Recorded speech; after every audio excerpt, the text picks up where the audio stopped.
Hello my dear friends, आज हम बात करेंगे ह्यूमन एनाटॉमी फिजियोलॉजी में सेलुलर लेवल ऑफ ऑर्गेनाइजेशन। उसमें आप बात करेंगे इंट्रोडक्शन की, उसके टाइप की बात करेंगे, एक सेल की जो आपने सुना होगा व्हाट इज सेल। तो cell is a basic structure and function unit of living organism. Basic unit होता है, जैसे कि आप सभी जानते हैं कि सेल से बना हमारा बॉडी टिश्यू कहलाता है। तो इंट्रोडक्शन में आप लिख सकते हो cell is the basic structure and functional unit of living organism. उसके बाद आप बात करेंगे कि ये सेल कितने टाइप के होते हैं। तो एक होता है यूनिसेलुलर, एक होता है मल्टीसेलुलर।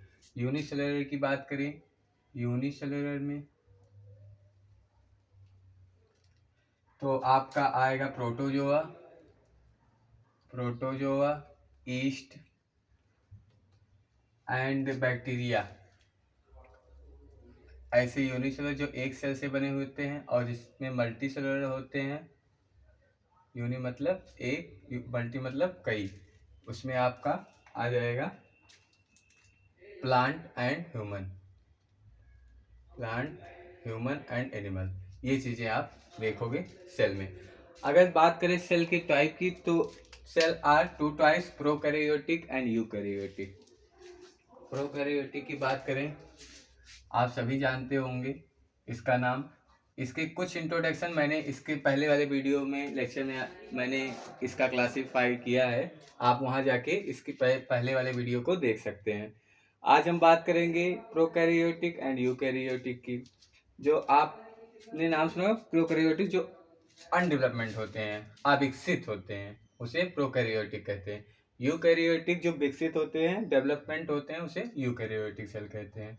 डेवलपमेंट सेल में आपका ह्यूमन, प्लांट, एनिमल, ये चीज़ें, इनके सेल के बारे में आप यूकैरियोटिक में पढ़ोगे। प्रोकैरियोटिक में ऐसे सेल पढ़ोगे जिसमें अविकसित होता है, ऐसा कोई सेल जिसमें आप देखोगे माइटोकांड्रिया नहीं प्रेजेंट होगा। उसके बाद अगर बात करें इसके न्यूक्लियस की, तो वो भी एक रहेगा, या तो फिर इसमें रहेगा एक ही चीज़। सेल मेम्ब्रेन की बात करें तो वो भी अविकसित ही रहेगा, अनडेवलपमेंट रहेगा।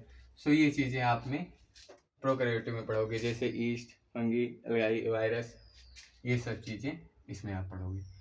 तो उससे पहले बात करें सेल की, तो सेल सब की बात करें तो सेल की खोज आप जानते होंगे कि रॉबर्ट हुक ने किया था, जो कि डेड सेल था। अगर बात करें लिविंग सेल, जो जीवित सेल की खोज लुईवन ने किया था, लुईवन हुक ने। तो उसमें आपने देखा था कि जो डेड सेल था रॉबर्ट हुक ने। और सबसे स्मॉल सेल की बात करें तो माइकोप्लाज्मा होता है। स्मॉल सेल की बात करें तो माइकोप्लाज्मा होता है। और अगर ह्यूमन की बात करें तो ह्यूमन में सबसे स्मॉल सेल स्पर्म होता है। अगर लार्ज सेल बात करें तो अंडाणु होता है, ओवम, जो महिलाओं में होता है। और अगर बात करें कि सेल डिवीजन किसमें सबसे ज़्यादा होता है, तो न्यूरॉन में होता है। न्यूरॉन में सबसे ज़्यादा सेल डिवीजन होता है। और अगर बात करें फास्टली तेज किस में होता है, फास्टली सबसे तेज होता है लीवर में आपकी। ये चीज़ें हैं बेसिक चीज़ें जो आप सेल के बारे में इतना समझें, जानें, और मेरी बातों को, मेरे वॉइस को रिकॉर्ड करें और नोट्स क्लियर करें। सो आज हम बात करेंगे प्रोकैरियोटिक एंड यूकैरियोटिक सेल की, जिसमें आप देखोगे क्या होता है प्रोकैरियोटिक एंड यूकैरियोटिक सेल। इसमें सेल डिवीजन नहीं होता। ऐसे सेल आप अगर इंग्लिश वर्ड सुने तो these cell do not have well developed nucleus, so they have some other organelles present are the eukaryotic cell. For example की बात करें तो जैसे कि बैक्टीरिया, फंगाई, प्रोटोजोआ, ये चीज़ें। इस पे बात करें यूकैरियोटिक की, तो in the eukaryotic cell well developed nucleus, other organelles are present with the in the cell. इसमें सब कुछ प्रेजेंट होता है।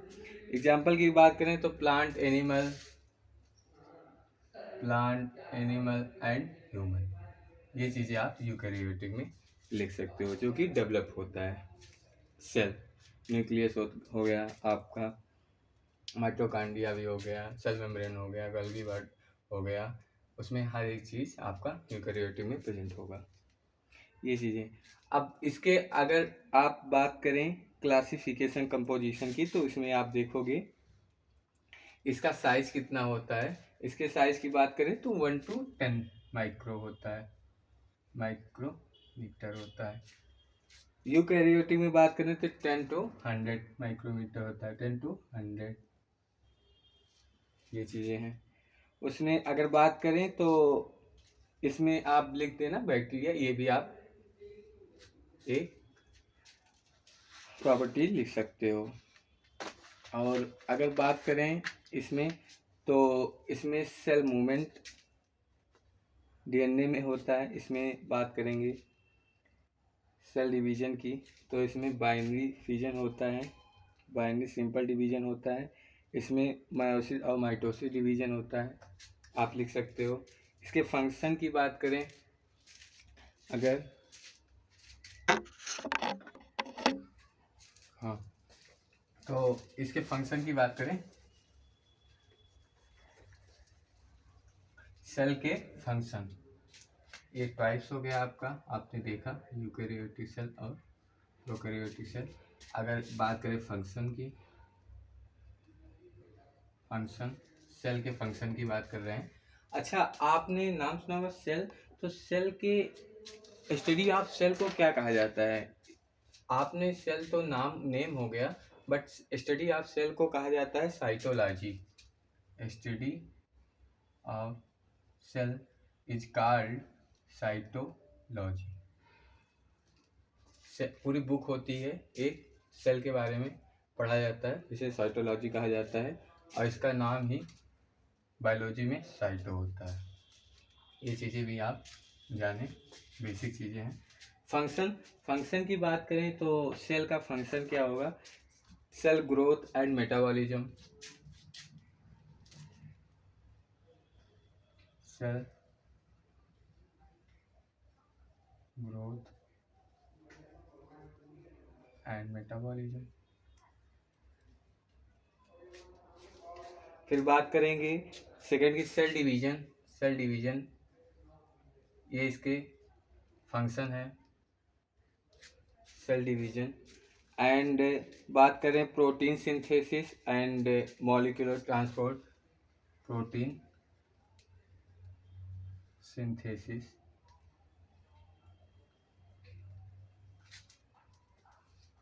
Protein synthesis and molecular transport, molecular transport, ये चीज़ें इसके फंक्शन है। सेल ग्रोथ में आप देखोगे सेल कैसे ग्रो करता है, increase number of its size, इसके साइज में कैसे ग्रोथ होता है। सेल डिवीजन की बात करें तो single cell are developed into multiple cellular में सेल, जैसे कि आपने देखा कि बॉडी, पूरी बॉडी सेल से ही बनी हुई है, तो सेल कैसे डेवलप होता है उस सेल डिवीजन में आप इसके फंक्शन में पढ़ोगे। प्रोटीन सिंथेसिस, प्रोटीन को बाइंड करता है, प्रोटीन्स के सोर्स को एब्जॉर्ब करके ही सेल डेवलप होता है प्रोटीन सिंथेसिस में। मॉलिक्यूलर ट्रांसपोर्ट में कैसे आपको कैल्शियम, मैग्नीशियम, फास्फोरस, ये चीज़ें ट्रांसपोर्ट करता है, उसमें आप इसके फंक्शन में स्टडी करते हैं। अब बात करते हैं हम नेक्स्ट की। नेक्स्ट में आप देखोगे structure of the cell, structure of the cell. अब यहाँ से स्टार्ट होता है फिगर के साथ सेल के स्ट्रक्चर और उसके पार्ट्स।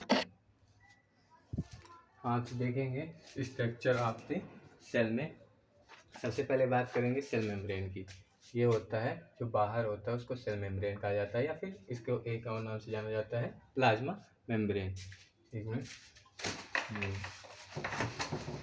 एक और नाम से जाना जाता है उसे प्लाज्मा मेम्ब्रेन। इसमें आप लिख सकते हो the cell membrane of body is made of, ये किससे बना हुआ है? ये सेल मेम्ब्रेन जो होता है उसके बाहर जो प्लाज्मा मेम्ब्रेन जिसे कहा जाता है वो किसका बना हुआ होता है? प्रोटीन और फास्फोलिपिड का, मेड ऑफ, ये मेड प्रोटीन एंड फास्फोलिपिड, ये प्रोटीन और फास्फोलिपिड का बना हुआ होता है, इसमें आप लिख सकते हो। बात करें न्यूक्लियस की, इसमें और भी चीज़ें आप ऐड कर सकते हो एज योर विश, जैसे कि आप लिख लेना इसे प्लाज्मा मेम्ब्रेन या it is second name is plasma membrane and made of the protein and phospholipid। Nucleus की बात करें, ये जो न्यूक्लियस होता है इसके अंदर न्यूक्लियोलियस होता है, इसके बाहर जो न्यूक्लियस होता है। इसमें अगर बात करें तो इसमें आप लिख सकते हो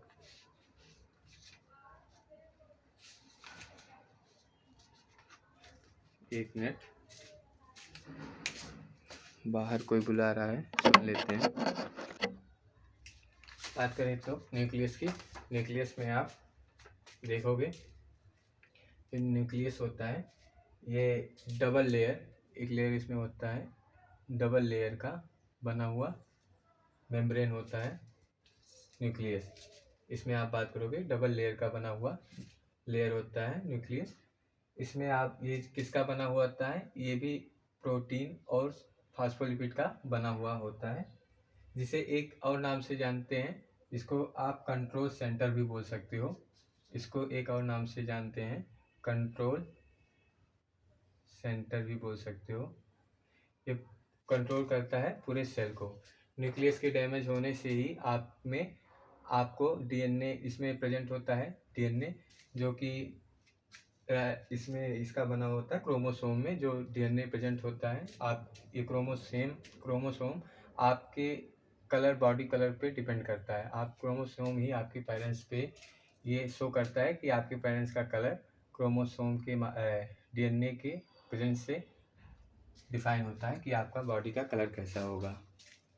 ये चीज़ें इसके अगर ये बनने में अगर कोई भी त्रुटि हो गई, कमी हो गई, तो इसमें आपको इसके डिजीज भी होते हैं। जैसे कि अगर एक बेबी को जन्म में न्यूट्रिशन में रिप्रोडक्टिव सिस्टम में अगर न्यूक्लियस डैमेज हो जाए, विकसित होना, डेवलप होना कहीं त्रुटि हो जाए, तो उस बच्चे में आप देखोगे सिम्टम जो डिजीज के होते हैं, उसको डिजीज का नाम होता है जैसे ब्लड कैंसर। ऐसा लाखों में एक बच्चे एक होता है, लेकिन ऐसा हुआ है और देखा भी गया है। तो ये चीज़ें थी न्यूक्लियस में। राइबोसोम की बात करें तो ये क्या करता है, ये राइबोसोम की बात करें तो ये प्रोटीन सिंथेसिस का वर्क करता है। यहाँ पे आप लिख सकते हो प्रोटीन सिंथेसिस का वर्क करता है इन द सेल। और इसके भी चेंजिंग है, अगर ये इसके भी अगर डैमेज हो जाए तो भी इसमें भी सिम्टम इंक्लूड हो जाते हैं। बात करेंगे नेक्स्ट की साइटोप्लाज्म। साइटोप्लाज्म की बात करें तो इसमें आप देखोगे सेल कॉन्सिस्ट करता है क्या, सेल कॉन्सिस्ट करता है ये माइटोकॉन्ड्रिया एंड गोल्गी बॉडी। आप फिर लिख सकते हो, मेरे वर्ड्स को ध्यान से सुनिए कि cell consist of cytoplasm include within the plasma membrane. The cytocell include various organelles present inside a cell. Therefore, these organelles are also referred to as cytoplasmic organelles। फिर आप लिख सकते हो the cell perform most of the metabolic activities। Metabolic activities में आप example में लिख सकते हो, जैसे ग्लाइकोलिसिस का प्रोसेस करता है, and the process of like cell division का भी वर्क करता है। ये सेल डिवीजन में साइटोप्लाज्म वर्क करता है। ये चीज़ें आप लिख सकते हो। फिर अगर बात करें इसमें, इसके तीन कंपोजिशन 3 पार्ट्स में डिवाइड है। आज इसमें देखोगे साइटोसोल और साइटोप्लाज्मिक ऑर्गेनेल्स, ये हो गया। और एक होता है इसमें आप सेकंड में पढ़ोगे गोल्गी बॉडी, ये सब इसी में इंक्लूड होते हैं, गोल्गी बॉडी साइटोप्लाज्म में। तो इसमें वर्क क्या है, अगर वर्क की बात करें इन माइटोकॉन्ड्रिया, तो माइटोकॉन्ड्रिया की बात करें तो इसमें आप लिख सकते हो most of the eukaryotic cell होता है contain a double membrane. Mitochondria ये होता है, ये डबल मेम्ब्रेन कंटेन करता है, डबल लेयर, जो कि आपका माइटोकॉन्ड्रिया कहलाता है। इसका अगर इसके साइज की बात करें तो इसके साइज में आप लिखोगे 0.5 to 10 माइक्रोमीटर होता है, माइक्रोमीटर। इसके साइज की बात करोगे तो 0.5 to 10 माइक्रोमीटर होता है। इसे आप पावर हाउस ऑफ सेल भी कहा जाता है, पावर हाउस ऑफ सेल भी कहा जाता है। इसे पावर हाउस सेल भी कहा जाता है। ये जो कि एटीपी ट्राईफॉस्फेट एटीपी जनरेट करता है। इसमें क्या करता है, इसका क्या है, ये सुक्रोज के केमिकल एनर्जी, सुक्रोज जो आप ग्लूकोज से सुक्रोज, उसके बाद ये एनर्जी कंटेंट प्रोडक्ट ये सिंथेसिस करता है और बॉडी में आपके सेल के ऑर्गेन्स के द्वारा आपको जनरेट करता है। ये चीज़ें आप माइटोकॉन्ड्रिया में हो गया। अगर फिर बात करें गोल्गी बॉडी की तो ये हो गया आपको, ये जैसे कि ये गोल्गी बॉडी है, ये कॉम्प्लेक्स, ये क्या करता है इसके वर्क के बारे में जानेंगे। गोल्गी बॉडी आप में ये क्या करता है, ट्रांसपोर्टेशन करता है। और इसकी बात करें sorting, packing and sulphonation molecules, ये सल्फोनाइज करता है। सल्फोनेशन जैसे कि SO3 को, ये केमिकल्स को सल्फोनाइज करता है मॉलिक्यूल्स में। एंड इसका वर्क क्या है कि द प्रोटीन को इनक्लोज करता है मेम्ब्रेन में, इसके मेम्ब्रेन में प्रोटीन को इनक्लोज करता है और प्रोटीन को न्यूक्लियस तक शेयर करने के लिए ये वर्क्स करता है एंडोप्लाज्मिक गोल्गी बॉडी में। अब बात करेंगे, आप ध्यान से सुनिएगा, पावर हाउस माइटोकॉन्ड्रिया को ही कहा जाता है। अब बात करेंगे एंडोप्लाज्मिक रेटिकुलम। एंडोप्लाज्मिक आपने नाम सुना होगा रेटिकुलम में, ये एंडोप्लाज्मिक रेटिकुलम में आपने नाम सुना होगा। ये क्या होता है, एक कॉम्प्लेक्स चैनल सिस्टम होता है।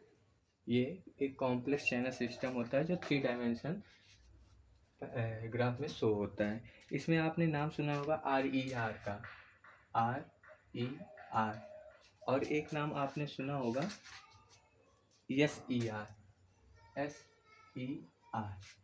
क्या होता है RER और SER? आपने नाम सुना होगा रफ एंडोप्लाज्मिक, ये होता है रफ एंडोप्लाज्मिक रेटिकुलम। ये क्या होता है, स्मूथ एंडोप्लाज्मिक रेटिकुलम। क्या होता है रफ और स्मूथ एंडोप्लाज्मिक रेटिकुलम? इसमें आप क्या देखोगे, ये जो स्मॉल पार्टिकल्स ऑफ RNA होता है, जो इसे हम राइबोसोम भी कहते हैं, ये इनक्लोज होता है, एसोसिएट करता है the membrane of endoplasmic reticulum give for appearance of the membrane. So ये शो होता है। और स्मूथ में क्या होता है, the membrane of SER do not contain ribosome, ये राइबोसोम को कंटेन नहीं करता है SER, स्मूथ एंडोप्लाज्मिक रेटिकुलम। ये फिर क्या करता है, ये हेल्प करता है मेटाबॉलिज्म, किसके मेटाबॉलिज्म, कार्बोहाइड्रेट और लिपिड के। ये कार्बोहाइड्रेट एंड लिपिड के मेटाबॉलिज्म में हेल्प करता है SER। ये चीज़ें थी आप में इंट्रोडक्शन। आप लिख सकते हो मेरे वॉइस को नोट करते हुए, ध्यान से सुनते हुए, तो आप ये चीज़ें आप लिख सकते हो। नेक्स्ट की बात करेंगे हम, तो आप देखोगे, अगर बात करें न्यूक्लियस में आपने देखा कि इसमें भी आपने 3 सिस्टम होते हैं, जैसे कि न्यूक्लियर, इन्वॉल्व एंड न्यूक्लियोप्लाज्मा। इसमें भी एक न्यूक्लियस होता है, उसके भी वर्क हैं जो कि आपने देखा, राइबोसोम, साइटोप्लाज्म, एंडोप्लाज्मिक रेटिकुलम। ये चीज़ें थी जो थोड़ा सा छोटा सा इंट्रोडक्शन था, आप देख के सुन के आप लिख सकते हैं। Thank you.